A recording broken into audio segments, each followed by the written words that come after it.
All right, go ahead and call this meeting in order. First item is roll call. Alderman Arnold. Alderman Bray. Here. Alderman Cleaver. Here. Alderman Knox. Here. Alderman Mills. Here. Alderman Skinner. Here. There is a quorum. Okay, next item will be invocation led by Pastor Darrell Jones of Crossroads Church, followed by a pledge of allegiance from Alderman Knox. We are grateful again tonight, God, just for life, breath, and we acknowledge you as creator and giver of all. We thank you for what you've given us and blessed us with here in this community, and all that it has to offer in people, and just genuine concern for one another. I just pray your blessings on proceedings tonight, all that will be discussed, decisions that will be made, and just give you thanks for especially our aldermen who give so much time for so little, our mayor, our city staff, and all the work that they do for the betterment of our community. I pledge allegiance to the flag of the United States of America and to the republic for which it stands, one nation, under God, indivisible, with liberty and justice for all.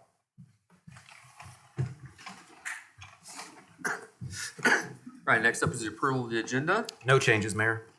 All right, see no proclamations, move on to public comment. We ask the citizens who wish to address the board come forward to the microphone and podium. Please give your name and address for the record and make sure you've signed in. Do we have anyone who wishes to address the board this evening? All right, seeing none, move on to the consent agenda. Mr. Mayor, I move that we approve the consent agenda. We have a motion from Alderman Skinner to approve the consent agenda. Do I have a second? Any discussion? Seeing none, all in favor, please say aye. Aye. All opposed, please say nay. Seeing no previous business or new business, we'll move on to presentations. We have a presentation from the auditor presentation by Trout Beeman and Company, PC.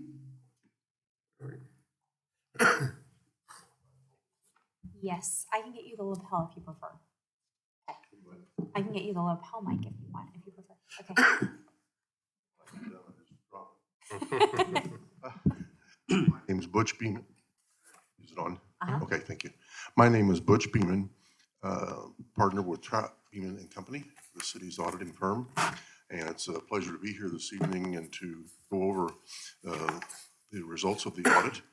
As you know, those of you that have been here years past, we do not cover that big fat document that we produced. Rather, I have about a page of notes, but I'll respond to any questions that you would have, whether it's yet this evening or if they arise later. Please channel those through Stephen or Jamie, and I'll be glad to get back to you. And it would be appropriate to thank Stephen, Ken, Jamie, and the rest of the city staff who assisted during the course of the audit. Helps make it run smoothly. On page 1, I'm in the bound document, or if you're looking at the PDF document, it's the independent auditor's report. It's 3 pages long, but we're going to cover 2 paragraphs. They're the key ones. On page 1, the sub-paragraph heading of opinions. In the second paragraph, it says, this is a result of our audit. In our opinion, the accompanying financial statements present fairly in all material respects the respective financial position of the governmental activities, the business type activities, each major fund, and so on and so on and so on. Therefore, ended in accordance with accounting principles generally accepted in the United States of America. What that is in that paragraph is, that's the essence of what we're hired to do as auditor, is to render an opinion on your financial statements. And in your fiduciary capacity as the mayor, members of the aldermen, and certainly staff, you would hope to get an unqualified or a clean opinion, and that's what this is, as opposed to if there was some issue or matter that would cause us to have to say that the financial statements are not in accordance with accounting principles. So this is very important as you're borrowing money, as you recently did for the police building. They look at this and they want to know that, okay, and they rely on these statements because they're making some pretty good sized financial decisions based upon the financial position of the city currently and as things look forward. So that's a good thing. That's what you want. On page 4, it's a statement of net position. And those of you that may be involved in commercial or your business of your own, this is like the balance sheet. It's a snapshot. On December 31, 2022, these were the balances. And I would highlight 2 or 3 items. Line 1, pooled cash and cash equivalents. Excuse me. They're very similar to last year, but the next line, cash and investments restricted, is up dramatically. And that's primarily due to the proceeds from the bonds for the police building. You had received the bond proceeds, but had done very little in the way of actual expenditure. That's going to hit the majority of this fiscal year. And so that's why that money's there, but it's restricted. It's not available for day-to-day operations.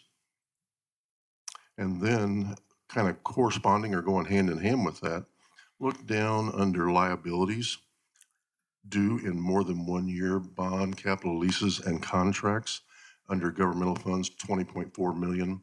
Again, that's because the proceeds of the police building are in there. And that's quite a bit higher than a year ago, but entirely planned for. On the next page, statement of activities, I like to shoot your attention straight to the 3rd line from the bottom, change in net position. This would be like an income statement, net income. And you can see in the business type activities, water and sewer fund, there was just almost $1 million. This was $33,000 more than a year ago. And then in the governmental activities, almost 2.9 million positive, down just a bit from last year. On the one hand, revenues were up dramatically, but likewise, you budgeted and used some of those increased revenues for various projects throughout the city. So still a very solid performance. Starting on page 19 and going on through page 51 are the notes to the financial statements. And I always just share that the purpose of those are to, there's a lot of numbers in there too, but there's a lot more narrative type stuff, and it's to amplify or clarify what might be shown in the actual financial statements themselves. And it also speaks to some additional work that we do during the audit that's more compliance oriented, but nonetheless is required. And I would steer your attention to page 28, footnote number 2, labeled deposits and investments. One of the things that a governmental entity is required to do is to make sure that all of your cash is appropriately collateralized, either through FDIC insurance or the financial institutions pledging additional securities in your name. And we checked that in the course of doing the audit, and the bank balances were fully covered with a combination of FDIC insurance and pledged collateral held in the city's name. That's a good thing, very good. And along that line, another covenant is on page 38, and this has to do when you borrow money, those bonds, you agree to certain covenants that you're going to perform and then do such and such. And usually it has to do with making sure that you have an appropriate rate to generate sufficient cash flow to pay principal and interest on the bonds. It may also mean that you have to set aside, if it's a revenue debt, you have to set aside certain monies into like either a debt reserve, replacement, maintenance funds, just to ensure that there are adequate funds available to service the debt. And you met all those covenants. And so it would be that, those would be the highlights of what I think. But I would say, from your auditor's perspective, the city finished the year in a very sound financial position. Cash is up, but so is debt. Solid growth in revenue streams. In fact, Stephen already obviously knew it, but I couldn't help but share that when I was reviewing the work papers, that assessed valuation was up $39 million last year. And I said, I'm sure it's going to be well over 300 million this time. And he said, yes. And I just said, well, I noted that your property tax revenue was higher than a year ago, even though the levy went down somewhat. And so that's a real positive for the city. It's a good combination. Assessed valuation's growing, and so, levy can go down. You're still getting the property tax revenue that you need, sorry. But individual property owners are perhaps paying a little bit less depending on where they fall on the assessed valuation. Again, everything went well from our perspective. I certainly hope that was the case from the city's experience. And I don't have anything else to share with you except I would respond to any questions or observations.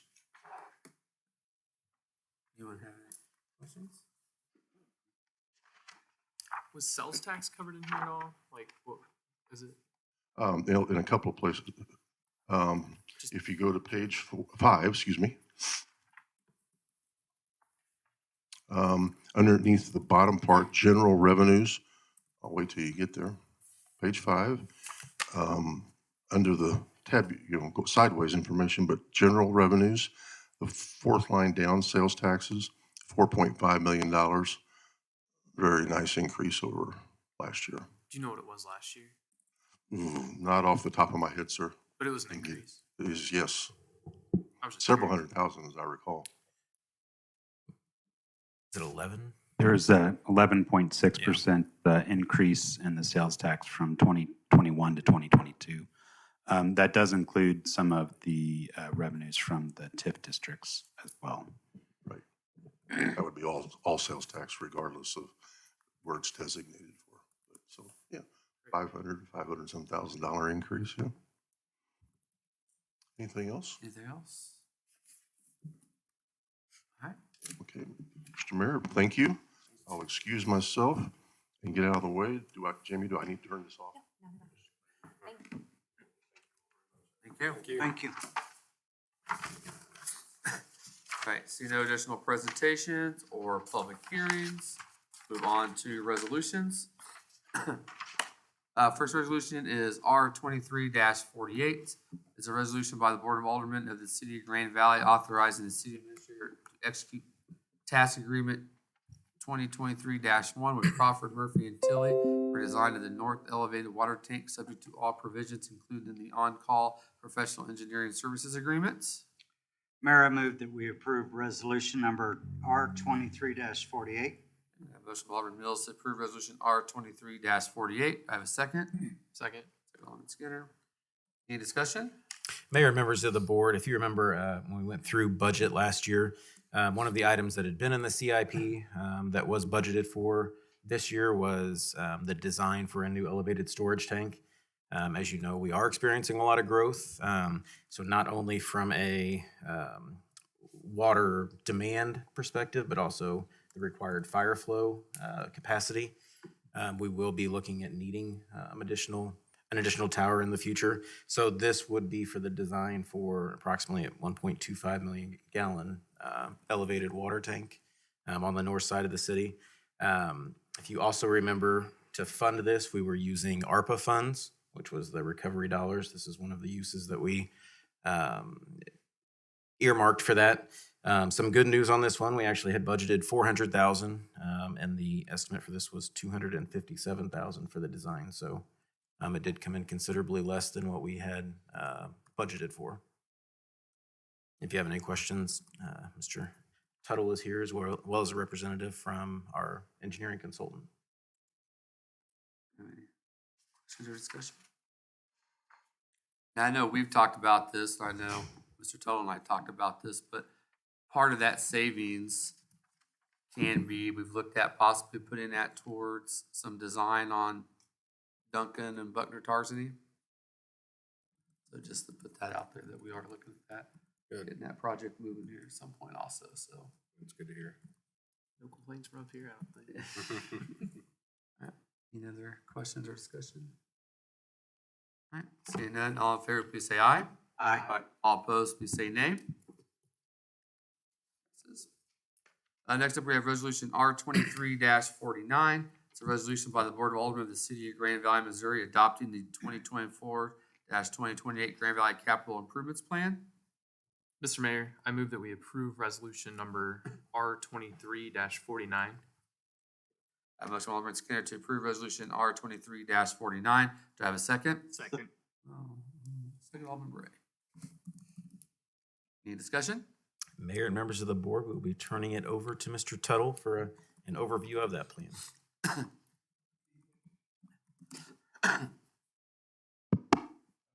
Just make sure it's on. Good evening. I'm going to go over the proposed capital improvement plan for 2024 through 2028. The plan provides a flexible planning tool for future capital project and major purchases, identifies needed projects, identifies possible funding sources, and we attempt to match project timing with funding availability. The planned improvements, parks and recreation, public works, and vehicle and equipment replacement. Different projects, we have trails and streets, water and sewer facilities, stormwater improvements, and park upgrades. Hope you can see that.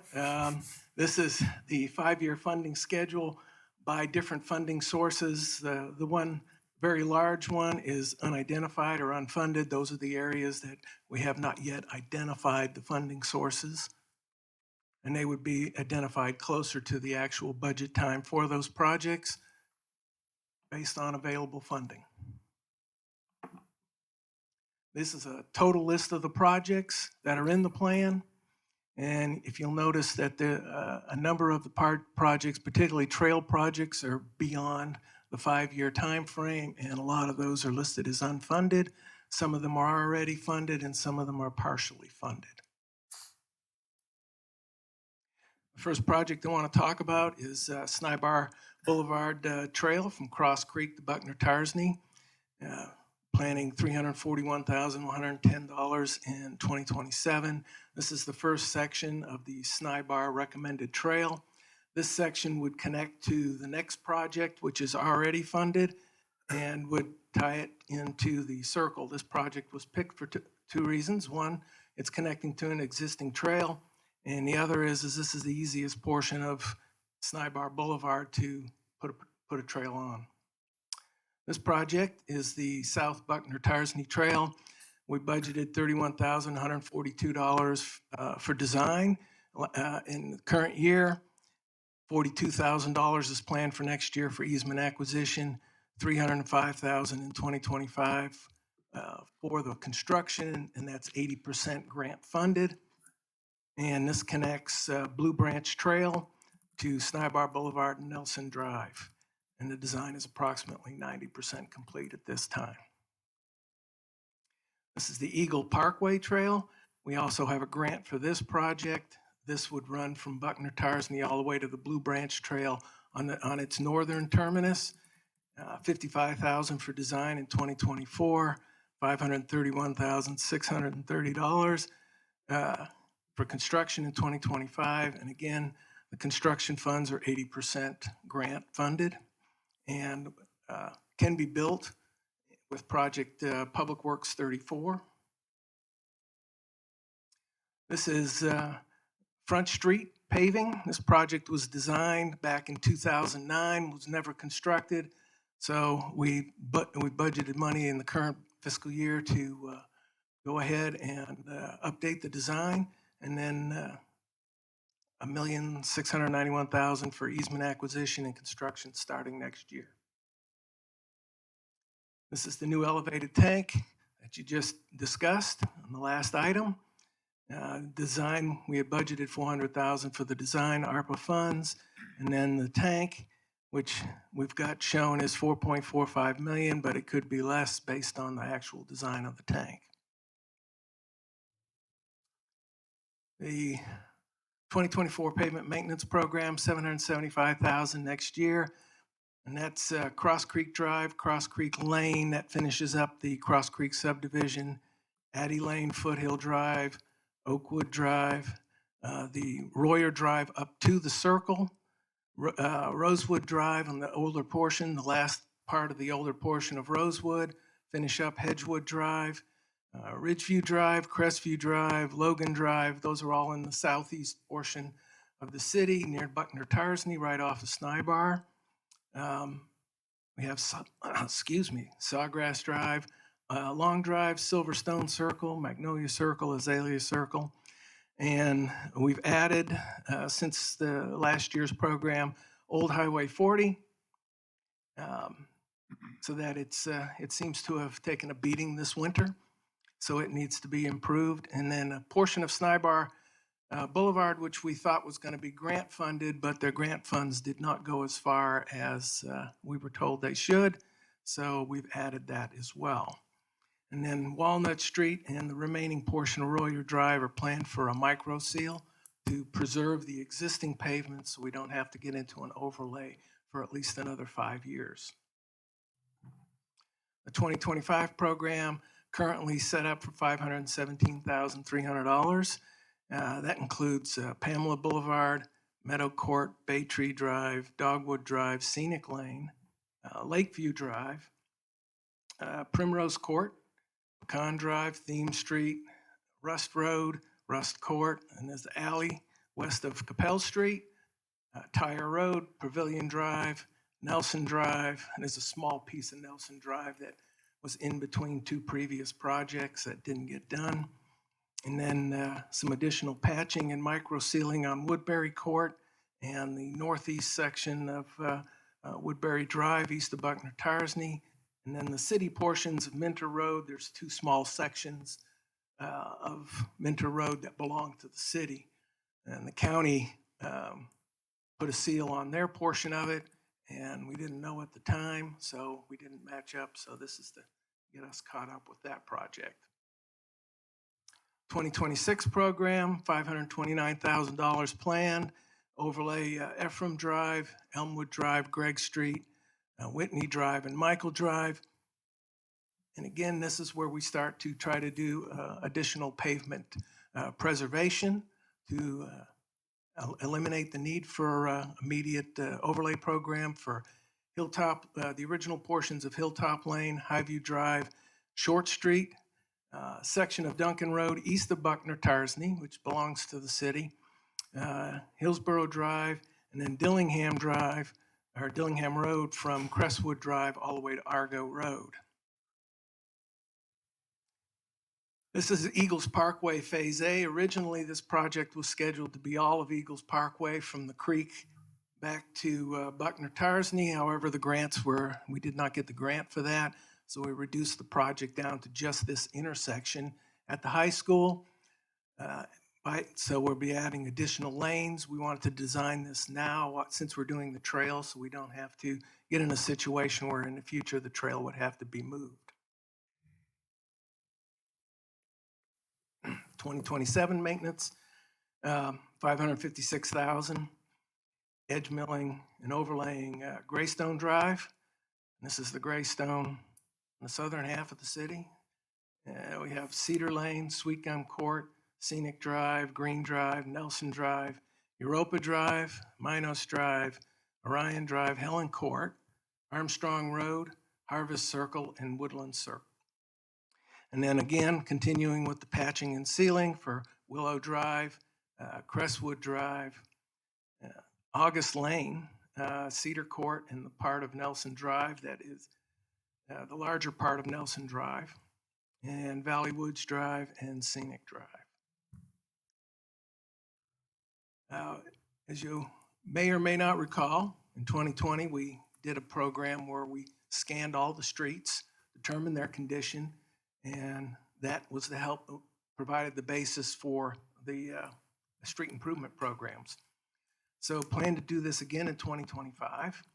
And so 2027 and 2028 road program may change based on this. But as of the current model that we have, that was what was the basis for those streets. So this is the Northeast Sewer Interceptor Phase 1. This would provide sewer service to the area basically north of Duncan Road, east of Buckner Tarsney. I get a number of calls from potential developers in this area. And the one service that's missing, that's difficult to get, is sewer. So the idea would be to design this now and then approach the developers about sharing the cost of funding, similar to what was done with the Northwest Interceptor. That helped to develop Rosewood and Woodbury. This is the Duncan Road box culvert replacement. We had applied for a grant for this.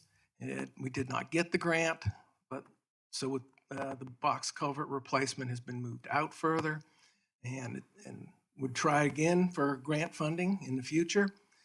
$170,000 is planned for design in 2025 with easement acquisition in 2026 and construction in 2027.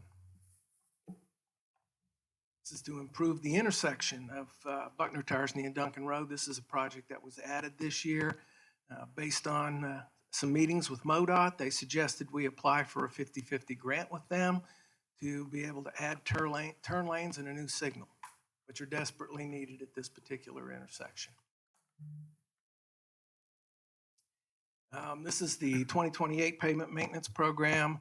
Right now, we're looking at $568,000 for Sandy Lane, Sandy Court, Scenic Lane, Albatross Drive, Lindsay Lane, Hillside Court, Lois Lane, Christie Lane, Indian Creek Drive, Meadow Glen, Cottonwood Court, Honey Locust Court, and Box Elder Court, and continuing the patch and micro seal for Deer Creek Road, Coldwater Creek Drive, Clear Creek Road, Wolf Creek Road, Misty Glen, Orchard Court, Apple Grove Court, and Hilltop Court. And again, that micro seal will provide an additional 5 to 7 years of life for those streets before they do require a mill and overlay.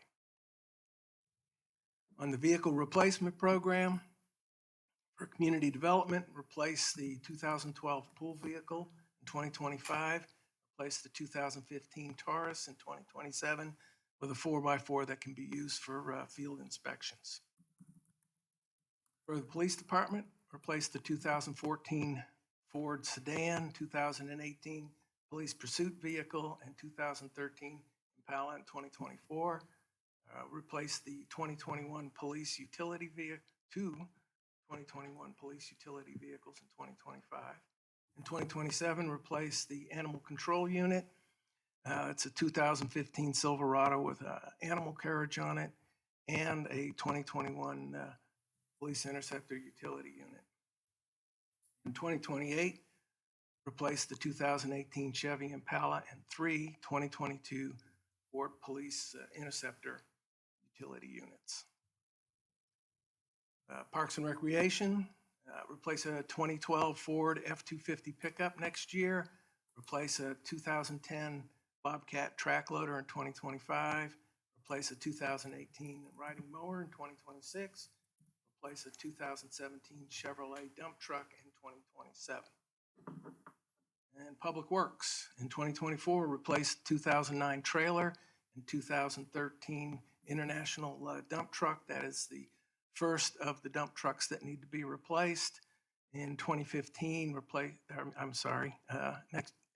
2025, replace a 2015 Chevrolet pickup and the 2014 dump truck.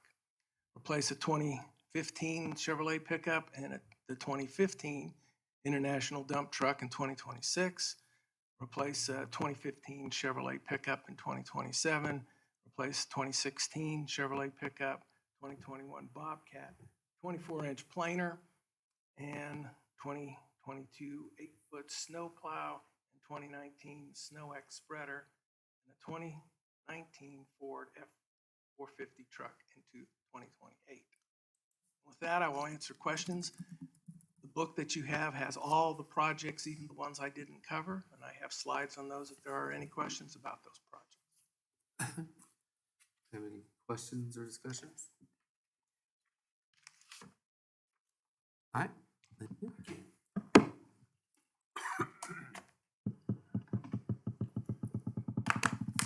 Do we have any additional questions or discussion before we vote? All right. Seeing none, all in favor, please say aye. Aye. All opposed, please say nay. Passes. Next up, we have resolution R 23-50. It's a resolution by the Board of Aldermen of the City of Grand Valley establishing the need to amend the 2023 budget for the allocation of American Plan Act ARPA funds to upgrade the police report management system. Mayor, I move we approve resolution number R 23-50. Motion Alderman Cleaver to accept resolution R 23-50. Do I have a second? Second. Alderman Knox. Any discussion? Mayor, members of the board, I'm going to turn it over to Chief Turner. Good evening, Mayor, members of the board. As an opportunity to look and review operations here, I've had, we could see that there's room for improvement to enhance our communications interoperability with our partnering agencies in Eastern Jackson County. We likewise are dispatched through the Jackson County Dispatch. They are moving into the RMS, report management system, called Central Square. As an ability for us to have direct communication with emergency communications, the Central Square will allow us to have those relationships and information at the touch of a finger so that we can have that which is needed, particularly in times of critical incident. We also are fortunate that this region is moving into this. There's 7 or 8 jurisdictions in the immediate area that are moving into the same platform, which again would enhance interoperability. Likewise, we would have more functionality. It's a user-friendly platform. In addition to that, too, we recognize that the advancements would allow us to enhance our service into the community. By way of that, I mean, we would have the ability to have a better understanding of response times, what that looks like from 911 calls from the time that we show up, so we can better understand what the needs in the community are. We do have here with us a representative from St. Louis. That's our rep for the program, for the system. He would answer any questions if we have it. I would add that we're fortunate as Jackson County is moving into this. Oak Grove is already in the program. Blue Springs is using the program. And like I said, others are. There's a one-time opportunity, which is why I've requested that we move promptly with this, that we would get a 50% discount on the program by implementing it before July 1. That would save the city approximately 39,000. I don't have it in front of me. 35, I believe. Sorry, 35,000. Thank you. And it would again be able to use that money for other areas in the community. So I'm happy to take any questions, or if there's anything I missed, please feel free. We should also add that there is the upfront cost of getting going with this, but it actually will provide us savings year over year from our current platform that we're on. We have about 16,000 annually. Does this have the ability to run license plates through like Regis and NCIC in the cars? No, those are independent operating systems that would tie in to the system. So it would augment that system, but they are standalone systems. Do we currently have that ability in our Yes. cars? Well, yes, they're walking out the door probably next week, but we have working with our press information officer to get that out before they go live. Good. So we can notify the community.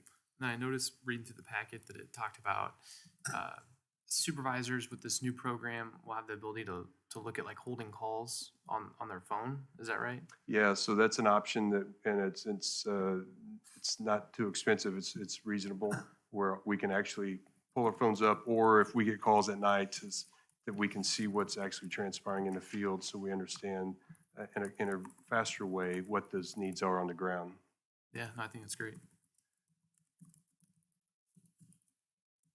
Other questions or discussion? All right. Seeing none, all in favor, please say aye. Aye. All opposed, please say nay. All right, next up, we have resolution R 23-51. It's a resolution by the Board of Aldermen of the City of Grand Valley, Missouri, authorizing the city administrator to enter into an agreement with the Central Square Report Management System to upgrade the police report management system. I move that we, I'm sorry, I'm on the wrong page here. I move that we approve resolution number R 2351. I have a motion by Alderman Bray to approve resolution R 23-51. Do I have a second? Second. Second, Alderman Mills. Any discussion? Mayor, members of the board, the previous resolution and this resolution are tied in together. The previous one was calling for or authorizing a change to the budget. This is the actual agreement with them, and then you'll see a follow-up one that's the actual budget change. So they are all tied together. I won't make Chief Turner go through that all again or 3 times in a row. Anyone have any questions or discussion then? Seeing none, all in favor, please say aye. Aye. All opposed, please say nay. All right, that is it for resolutions. So we'll move on to ordinances. This is the first reading of Bill Number B23-21. This is an ordinance by the Board of Aldermen of the City of Green Valley, Missouri, authorizing the city administrator to amend the 2023 budget to allocate funding from American Recovery Plan Act for the purchase of the implementation of Central Square Police Record Management System. Mr. Mayor, I move that we approve Bill B 23-21, bring it back for a second read by title only. Motion by Alderman Knox to approve Bill B 23-21 for its first reading, bring it back by title only for its second reading. Do I have a second? Second. Alderman Skinner. Any discussion? The only thing that I would add, Mayor and members of the board, is that it is on for 2 readings, and that has to do with that July 1 deadline that Chief had mentioned.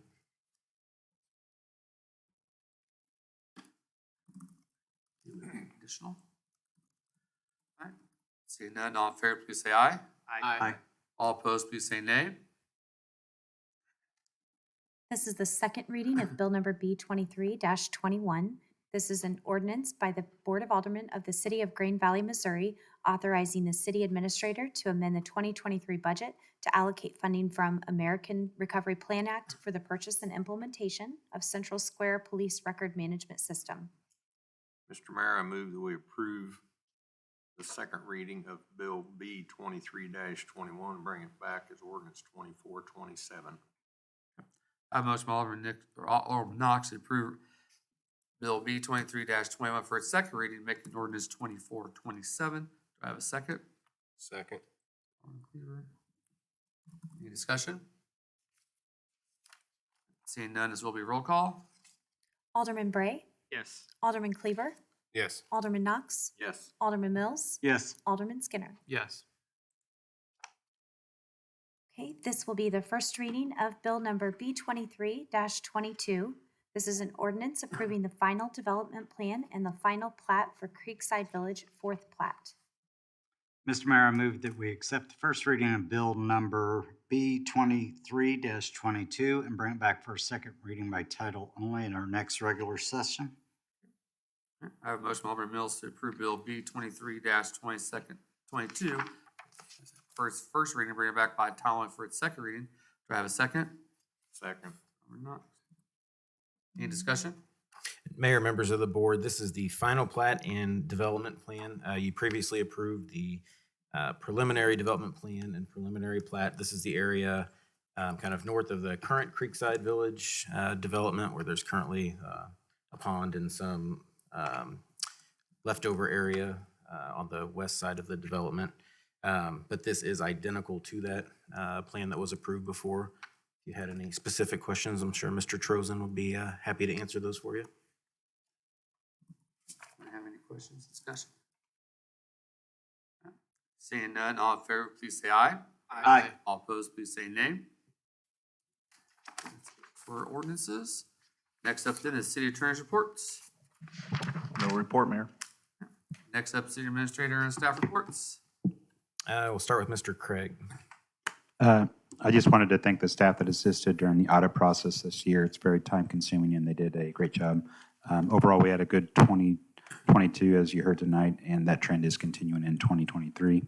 The only other item I had was that we are working on several of the required annual financial disclosures to the state auditor, the electronic municipal market access exchange, and the city's bond trustees. That's all that I had for my report.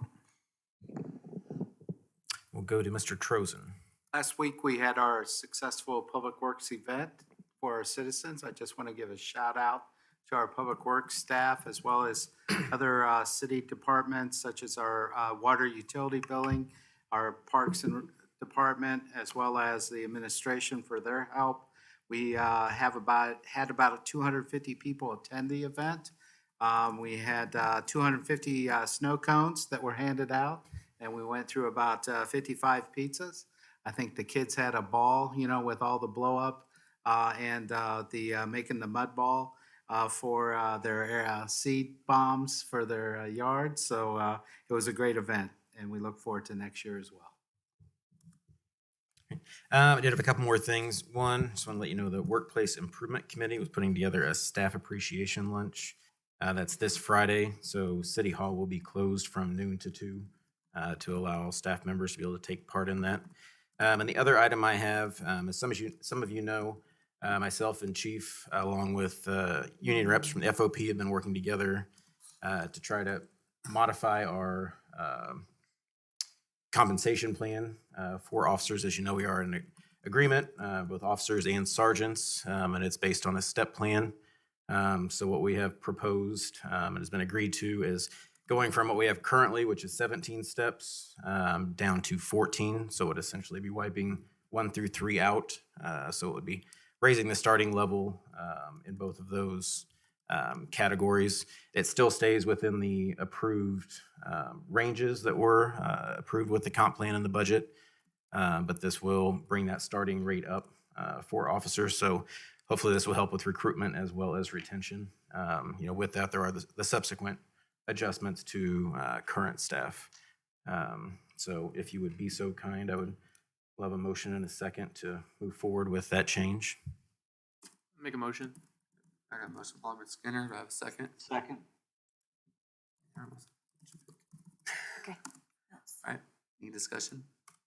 We're looking at putting this in effect like immediately, so the next pay period, I guess. Or? So we're going over, it might be July 1 when it actually goes in, and it has So to it'd be be like within the next first pay period in July then? Well, our benefits change, and Okay. it goes through June 30th. So it's gonna be quick on this But side. yes. Okay. So it'd be 6 months of this new setup. Any other questions or discussion? Seeing none, all in favor, please say aye. Aye. All opposed, say nay. That was all on staff comments. All right. Next up, we have Board of Aldermen reports and comments. Alderman Mills, Nothing at this time. Alderman Bray, all Nothing tonight. right, Alderman Skinner, Nothing at this time. all right, Alderman Knox. Yeah, I attended the Public Works event the other night. Great turnout. I want to say thank you to all the city staff and the city workers for a job well done. If only you'd feed Tank next time. You or Tom, neither one. Yeah. He was sitting nice. All right, Alderman Cleaver. I just echo what Alderman Knox had to say.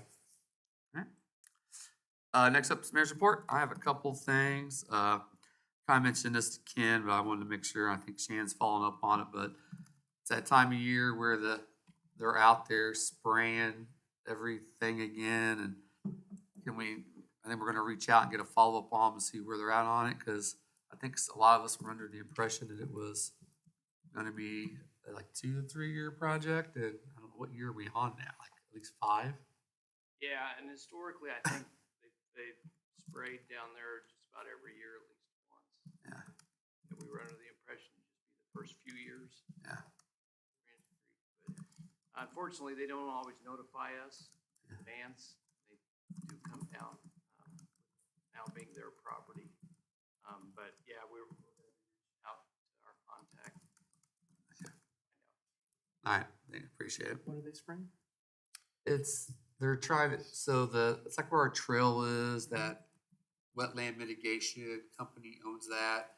They're supposed to be eliminating the invasive plants, so it comes back to like what the wetland was Native, before. yeah, they're people getting were rid of here. invasive or non-native plants is the But area, they or is keep- the idea.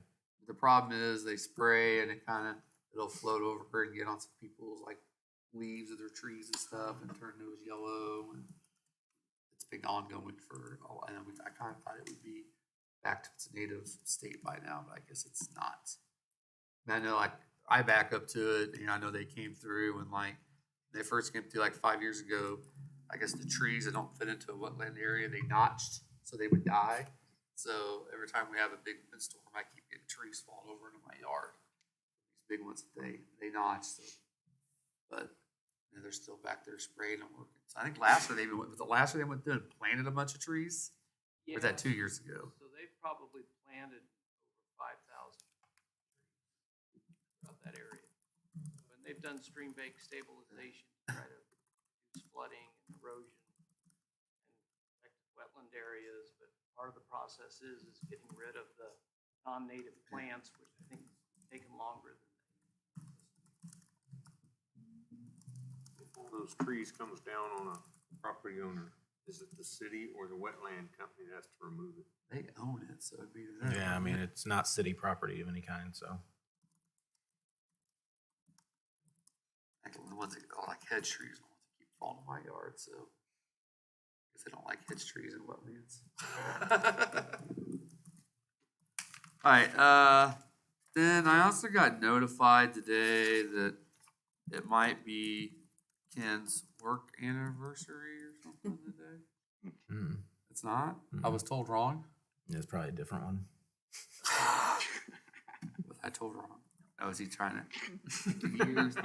Year 17? It is. And we don't give a pin for that, but we'll say thank you for hanging on with us for all these years.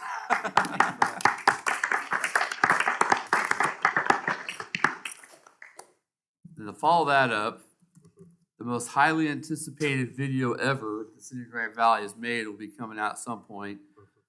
And I'm also hitting up all the other departments for it too. So last week, you know, we talked about this as part of our like community outreach to, you know, it's not really a podcast because it's not live, but we did a knockoff of the Hot Ones videos. You're probably not supposed to say the name. Oh, It's probably knockoff protected. of a popular YouTube video. Buy those things. So where you eat hot wings. So Public Works and representatives of Public Works and myself took part of this, and it was a really good time and a really good conversation with them. You know, they talked about the aspects of their jobs, you know, kind of recruit some people. So be looking for that. They're editing it. They're going to add some closed captioning because by the end I couldn't really speak very well because they got a little hot, so or spicy. So be looking for that. And then I think our next one is going to be with admin, but we're going to do different themes. So that won't always be the hot wings. There'll be some different themes. And I just got the great idea tonight about MREs. So I don't know what department's going to get to eat MREs with me, but we'll figure it out. So actually, we might be in the future. Steven. Yeah, they said finance or the MREs. I don't know. Oh, we got something good for Shannon. I hope Shannon is not allergic to shellfish.